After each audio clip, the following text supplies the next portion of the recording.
Армысыздар, құрметті алаш жұрты. Біз сіздермен міне Сәрсенбай Сәметұлымен тағы да кездесуге бүгін сәт түсіп отыр. Сәке, мынау қош келдіңіз. Ассалаумағалейкум. Иә, мынау жаяу сіз 1000 шақырым жүріп өттіңіз. Шәуілдір ауылынан бастап Әл-Фараби атамыздың туған жерімен сонау Бекет атамыздың Бейнеу қаласындағы ескі мешітіне, ескі Бейнеудегі мешітке барып ат басын тіредіңіз. Енді ол үлкен еңбек, біраз денсаулықты, физикалық жағынан дайындықты талап етеді. Дайындығыңыз қалай болды? Немен қалай дайындалдыңыз? Сұрағыңыз өте орынды. Енді бұл үлкен жұмыс, соған дайындық алдына да болды десе де болады. Себебі оған физикалық жаңағы адам өзі психически дайын болмаса, әрине ол оны бел буы мүмкін емес қой. Сондықтан ұдайы дайындықта жүрдім. Өзім үйдің ішінде, биылғы жылы өздеріңізге белгілі қиындық жағдайдағы не болды ғой. Сонда үйдің ішінде алғай өзімде телім, гүйірім, тағы отырып тұру деген сияқтардың бүкіл жұмыстардың бәрін жасап жаттықтым. Ол бір, екіншіден арасында таза ауаға шығудың есебінде қазір енді тұрғын кешенінің жанында спорт нелері бар ғой, площадкалар. Сол алаңдарда жаттығу жұмыстарын ұдайы жүргізіп таңертең кешке дегендей. Солның арқасында бірталай жетістіктерге жеттім деп есептеймін. Себебі ол жүрген кезде міндетті түрде ынтығып ентіп үшін жаңағы тыныс алу органы жұмыс жасау керек. Бүкіл адамның денесіне, қан жүрісіне болсын, ішкі денесіне шаршамас үшін де өкпе ғой енді ауа келіп тұратын. Бұл тыныс алу органдарын дайындау үшін арнайы жаттығасыз ба? Қалай жаттығасыз? Немен, қандай техникалар бар әлде? Енді мен бұрын осыған бір дайын болып жүрген болдым деп есептеймін. Себебінде өткенде де айттым ғой, жаңа карате деген спорттың бір түрі бар. Ол енді тағы да долголетний упражнениялер бар. Олар солар істеу керек.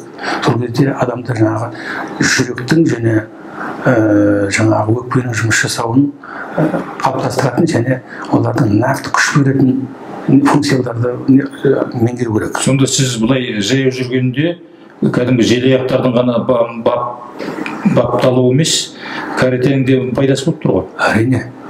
Ол желаяқ дегенде енді кез адам, жер басып жүрген адамның бәрі де жүре алады ғой.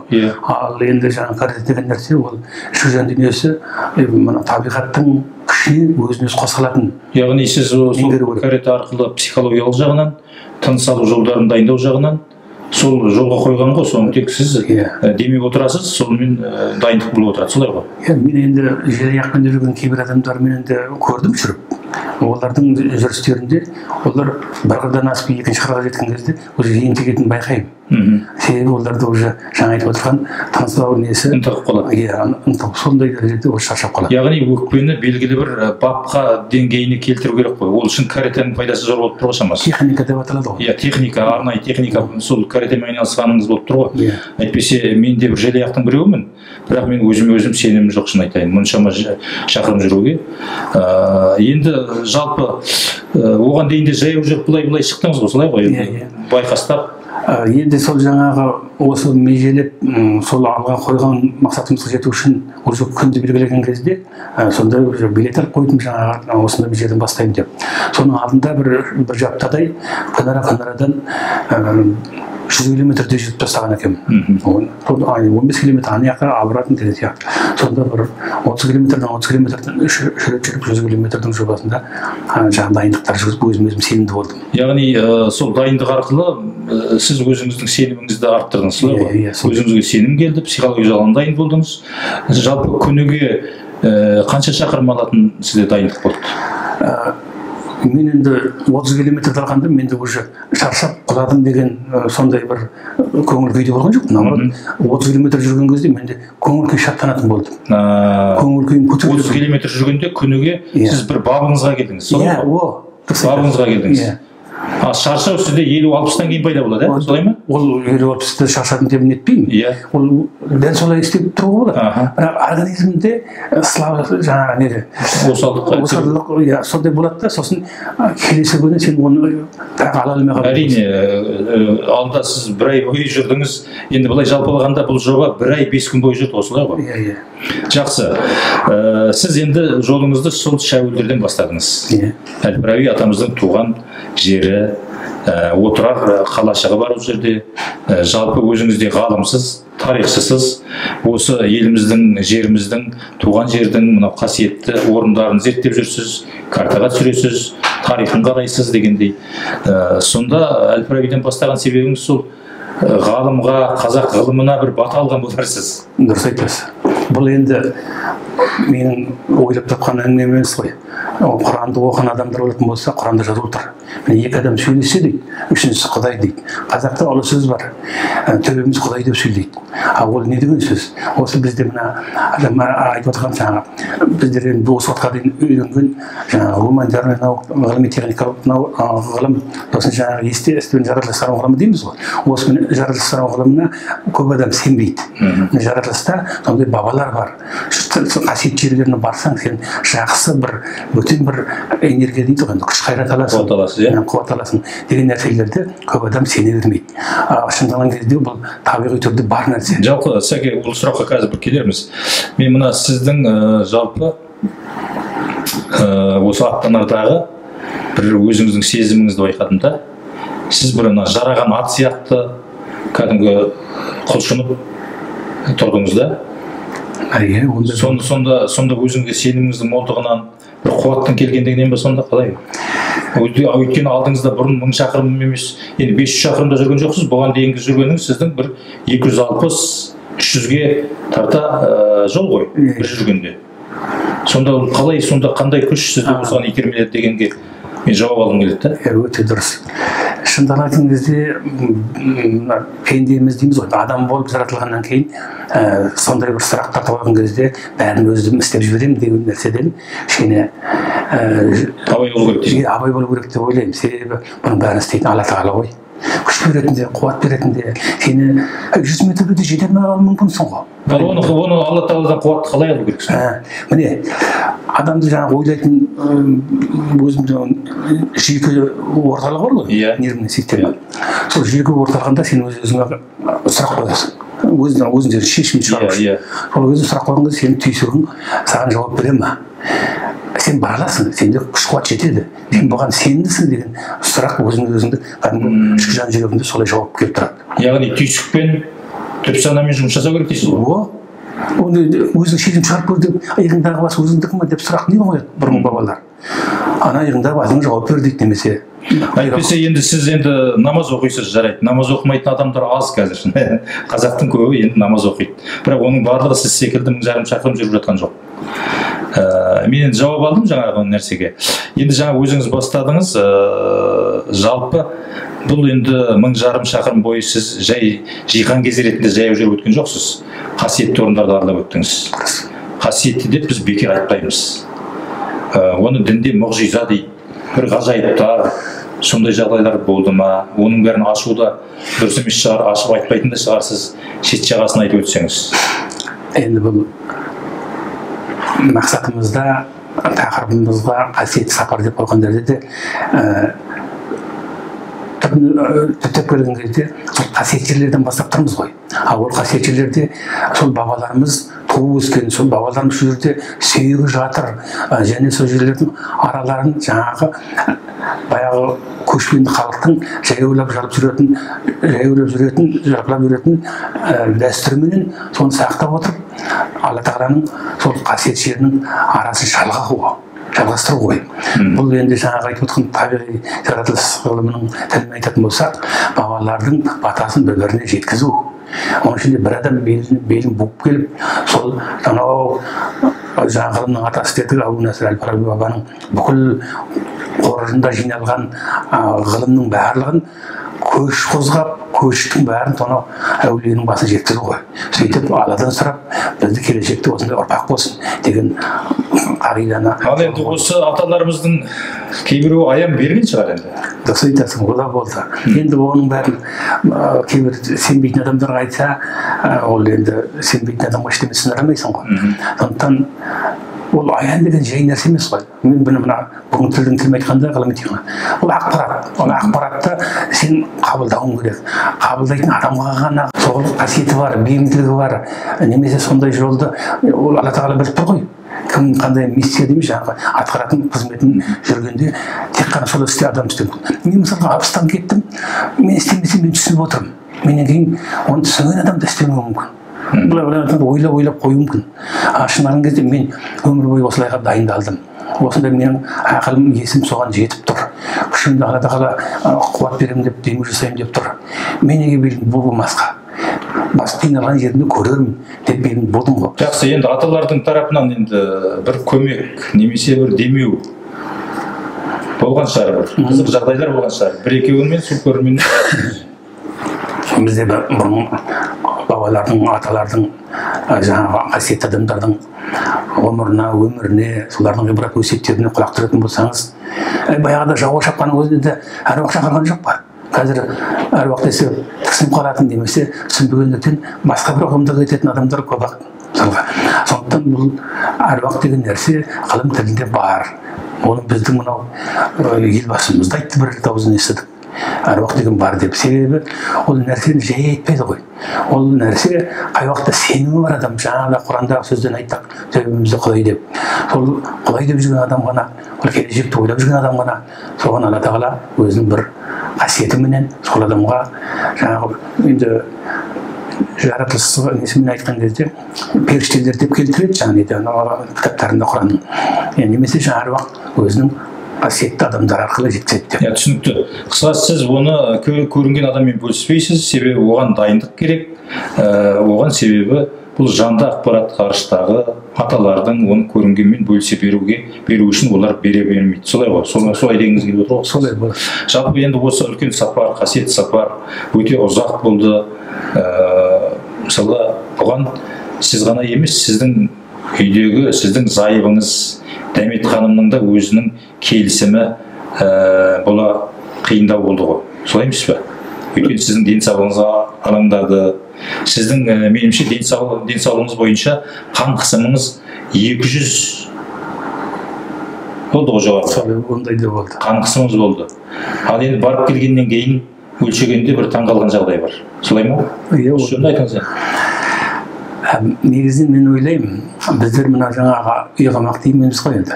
Үйден шықпай отырған кезде, мына бізде далалық қасиетпенен бейімділігі бар адам үйде тұмшаранып отырған кезде, бұл аурудың нағыз өзінің жаңағы ершегі ауыр қордалана береді. Иә, қордалана береді. Ал енді жаңағы сіз айтқан жолдасымның, жұбайымның маған қарсы болған себебі, мен есепте тұрдым ғой.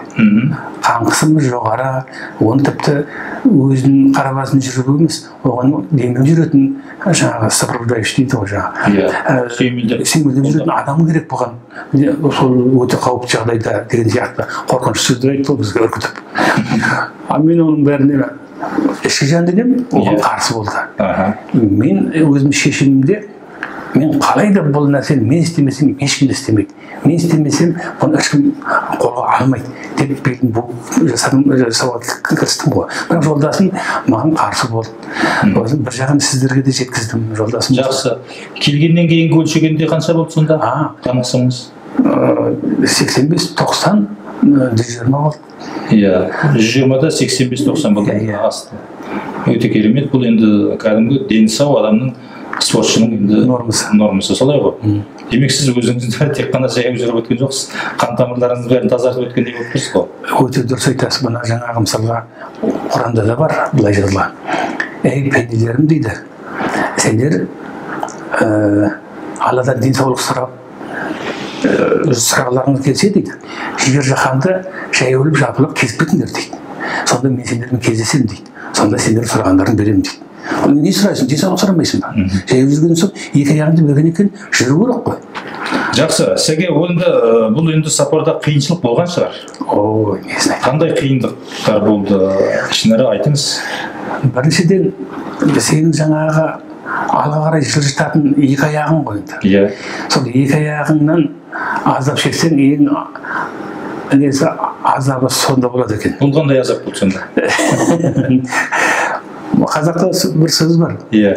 Мына дүниенің кеңдігі не керек? Аяқ кең тар болса деген бар ғой. Неге 1000 шақырымға шығып тар аяқ киім алғансыз? Жоқ. Бұл жерде айтайын дегенім басқа болды. Тым жақсы Мысырда 100 километр жүрген кезде бір турецкий дейді, жаңағы бір түріктердің компаниясының жаңағы кроссовкасын алғанмын. Иә. Спортивный. Ал оны мұнарада жүрген кезде, ана жаққа барып 100 километрде жүрген кезде менің арқамда еші қоржыным болды ғой. Мешегім.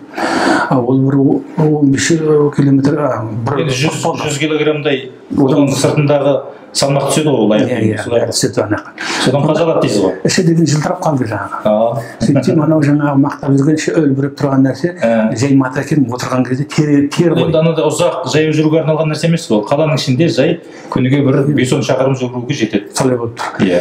Сол мына Түркістанға шақ жеттім ғой. Ол кезде мен аяғымды алдырып алдым, тестіріп алдым. Иә. Сол қиыншылық болды, сол жерден тағы ауыстыруға тура келді. Сонда қызық жері аяғыңызды қажатып, соған жатып демалмай, әрі қарай тағы жалғастырдыңыз, иә? Мен енді жаңа өзіңіздің бір сөзіңді айтып жатсыз. Мен өзім емдедім шынымды айтсам. Күнде кешкісін аяғымды, бәшбайымды, балтырымды, тіземді, табанымды, мынау бүкіл буындарымды майлаймын. Енді автокөлікпен алысқа шыққанда оның доғалақтарын қараймыз ғой. Иә. Сол секілді. Баяу шөп-шапқанда да білесіз ғой, машинада совхозда. Бірдеңе кірген кезде машинаның бәрін табатын сияқты майлайтын едік қой. Сол сияқты майлайсың. Одан басқа қандай қиындықтар болды? Екіншіден енді сен робот емессің ғой, шөлдейсің ғой. Иә. Сен таңертең кешке дейін жаңағы 3 километр жүрген кезде ауыздардың алдынан баклажкасын алып жүгіреді ғой мысалы. Мегалмигі бар. Ондай көп біразға дейін болған жоқ сізде, енді сол боз ойдан басталды, жаңағы неден? Иә. Қазал деген жерде. Қазалдан басталды. Олар жол серіктері ғой. Жол серіктері, иә. 1000 километрге дейін ондай болған жоқ. 1000 километр 970 па сондай. Сонда жаңа таңертең кешке дейін жүріп келгеннен кейін міндетті түрде кешке 15 минут, жарты сағат даже кейде массаж жасау, жаңағы бірінші тазарту керек, анау аяғыңнан қан ағады, не қылады ғой. Оны тесесің, оны кесесің, оны. Яғни өзіңіз дәрігер болдыңыз, өзіңіз психолог болдыңыз, өзіңіз бапкер болдыңыз, өзіңіз не дейді жаңағы қолдаушы болдыңыз. Иә. Түсінікті. Жалпы бұл жолға шығушыларға қандай дайындықпен шығу керек деп кеңес берер едіңіз? Біріншіден физикалық дейміз ғой, физический дайындық керек. Оған сол сен физикалық, мысалға бұл 5-10 километрді жүгіріп өте алатындай болуы мүмкін. Ойлайды, ой, жүгіріп жүрмін ғой, бір нетейін деп. Енді бұл жерде бірақ 1000 шақырым 5-10 километр емес қой. Жоқ, енді қараңыз, дұрыс айтасыз. Психологиялық деген ол басқа. Ол мына жерде құлап қалсам да мына кім көріп немесе нетеді деп ойлайды ғой. Сен басқа жағдайда боласың. Сәке, сіз мына мысалға бір орынға келдіңіз, демалдыңыз, сосын алдағы шақырымды оймен жоспарлайсыз ба? Қазір бәленбай шақырым жүріп, ана жерге жетуім керек деп, соған дайындаласыз ба іштей? Иә, өте тамаша. Соны жаңағы мен айтайын дегенім, адамның ішкі ойлау нервный системасы, жүйкесі орталығы бар ғой. Соған сен өзің сұрақ қоясың. Компьютерге запрос жасайсың. Сол кезде сен өзіңе сұрақ қойған кезде команда бересің, пәрмен. Иә. Сол кезде саған жауап келеді. Сол кезде мен ертең 50 километрімді жүре аламын ба, жүре алмаймын ба дегенде 5-10 минут таңдап көрші. Сол кезде жүре алатын болсаң, саған уже кәдімгі бір күш қайрат тұрады.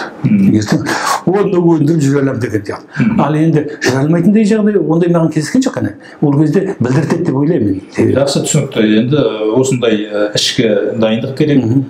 Жалпы өзіңді өзің тану керек қой, иә? Солай болып тұрған. Яғни өзіңмен өзің сөйлесе білуің керек. Жан дүниеңді түсіне білуің керек. Түп санаңмен хабарласатындай байланыс болу керек. Оның соған дайын адам болу керек қой. Соған дайындалу керек қой.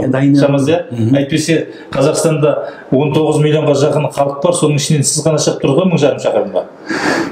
Солай ма? Оңай емес, бірақ айтуға оңай.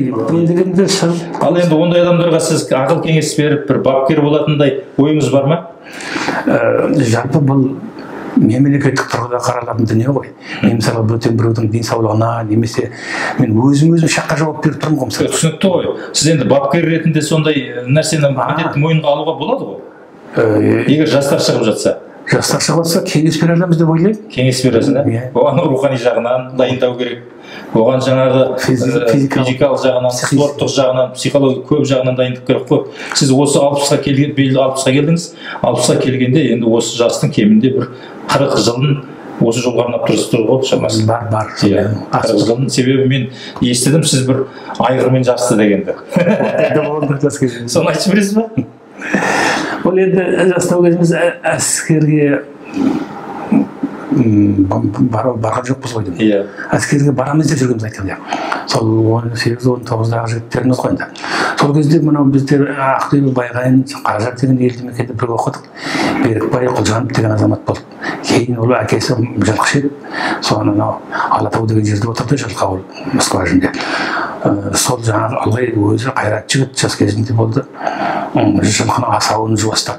Ана қалың үйірдің ішінде жүрген жаңағы мықты деген, белі мықты деген айғырларды бір күнде жаңағы 100 километрге дейін шабатын айғырлар болған. Жуастады ғой. Солар жуастады. Жылқышы ғой енді. Бұғалық салатты, не салатты, құс салатты деген. Содан біреуін жаңағы бізде комсомол жастар бригадасы деген болды кезімізде. Біздің бір қатарымыз сол қыздар бар, ұлдар бар. Сол бригада. Кластастарың сонда жұмыс істеді ғой шамасы. Соған туған күнге шақырып бір күн. Содан жаңа айғырмен келіп тұр қымбата мал қорлаған кезде. Берікбай деген азамат. Айсаға кетті туған күнге дейді. Мен қарай жүремін. Ой, айғырдың артына отырасың дейді. Қарадым, айғыр деген жерге тұяғы тимей тұрды секіріп. Асау айғыр. Асау айғыр. Ауыздықта тұр. Сен деген спортсменсің ғой, секіріп артыма міндет. Соған бір биіктеу жерге шықтым да, ал жақында дедім, қарғып үстіне мініп едім, аспанға секіріп, сол спорт балқанда екі аяғым шабына кетті. Аспанға мөңкіп. Мен қайтадан орыма секіріп кеттім, ана айғырдың үстіне шығып, оны теуіп тұрып секіріп, көркем дейміз, ана өзім қырға кеттім. Ол айғырдың ана айлакерлігін қарашайшы. Ол орнынан қазықтай тұрып, тоқаймен бәрін теуіп тұр, орап тұр. Орап теуіп тұр. Енді ол ғасырлар. Сіз каратені жалпы туғаннан үйреніп туғандай адам болып тұрсыз ғой, себебі ол кезде карате жоқ қой. Ол кезде бола қойған жоқ, әскерге барғанда кейін көп. Жандай. Екен болып тұр ғой. Бейімділік бар ғой. Содан жайып шықтым дейсіз ғой. Сонда енді жаңағы ауызын тартып отырғанның өзінде де жорғалап келатыр ғой, асау айғыр деген жүргіш қой. Шапқан кейбір аттардан да қалмайды. Сонымен жарысып жаңа елге келдік қой, 18-20 километр. 18-20 шақырымда. Біздің Қазантау деген жерден шықтық. Яғни бұл не дейді, Махамбет атамыз айтады ғой. Қабағын шытпас ер керек біздің бүйткен бұл іске деп жаңағы. Бұл іске яғни тумыстан өзі сондай дайындық, икем, мінез бәрі қалыптасу керек қой шамасы. Солай болу керек. Солай ма? Мен сізден бір сұрағым келіп отқан, енді бұл істі аяқтап сонау Бейнеуге келгенде Бекет атаның 270 жылдық мерей тойы басталған екен, биыл шамалы атап өтті. Келесі жылы үлкен мерекеге айналмақ қой. Сонда бір қызық жайттар болғанын естіп қалдым. Маңғыстау өмірі жауын шашын өте сирек болатын жер. Сол жайында қысқаша айтып жіберсеңіз. Енді сол бұлда енді Алла тағаланың құдіреті ғой. Бізге жаңа айтып жатқан демеу жасап, бізді қолдап, Алла тағала мен өзім осы арада шыққан кезде, өзіңізде бар сапар намазын оқыған кезде бір 11 пункттен тұратын жауап сұрадым Алладан, тілек. Соңғысы, Алла тағала осы алтын көзден маған 40 күн мейрам шуақтан жәрдем бер деді, 40 күн. Сол 40 күн қалай сол жерде жетіп тұрды, сол күні уже мен сол атаның басына жетіп тұрмын. 40 күн болды айтпақшы, иә? Иә. Бірінші қазанда шықтыңыз. Иә. 5-ші 31-нен бітті ғой. Иә, 31-і 36 күн болды. 36 күн. Бірақ жаңағы тағы 1-2 күн өткіздік қой. Мен 1-2 күн тағы мына жақта дайындығым болды ғой. Бірінен бұрын мына жақта жүріп 40 күн болды. 40 күн болып тұр. Сонда 40 күн, робының 40 күнінде атаның басында жаңағы еще тағы бір мешіт ашылып жатты ғой. Соның тойына қатыстық қой. Соны біз барған күні той ашылу салтанаты болып жатты. Біз қонақ астында болдық. таңертең тұрсақ уже жаңбыр жауып тұр ғой. Жұрт та аң-таң. Бәрі де жаңа айтып жатыр енді. Осындай Құдай қонақ келгесін, бабаның басына батасын жеткізіп жатқан шығар деп. Түсінікті. Сәке, сіз тек қана 1000 шақырым жүріп өткен жоқсыз. Сіз бір өзіңізді өзіңіз жеңіп, белгілі бір асуды, белесті басып өттіңіз ғой. Солай ма? Сондай бір сезім болған шығар. Әрине. Сонымен бөлісіп көрсеңіз. Қандай өзіңізде сезім болды? 1000 шақырымды өткеннен кейін? Енді менің негізгі мақсатым, манада айтып жатырмын ғой. Осы ұлы бабалардың биыл сондай бір мерейлі тойы болды. Жаңа өзіңіз айтқандай, Әл-Фараби бабаның, Абай атаның 75 жылдығы, Бекет атаның 270 жылдығы. Алтын Орданың 750 жылдығы. 750 жылдығы. Азат қозғалысының 30 жылдығы. Міне соның барлығы биыл тұспасып келіп тұр. Бірақ соны жаяулап жалпылап баяғы көшпелілердің ұрпағы сондай ғылым ордасынан бүкіл бабамыз айналысқан жерден, киелі жерден, ана киелі жерге дейін жеткізу менің мақсатым болды.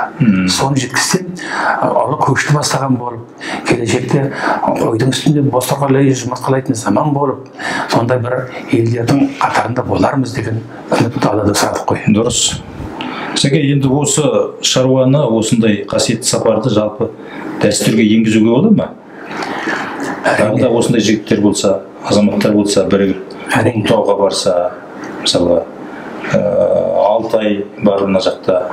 Солай біздің елдің кәдімгі өзінің бір қасиетті дәстүрін айналдыруға болады ғой.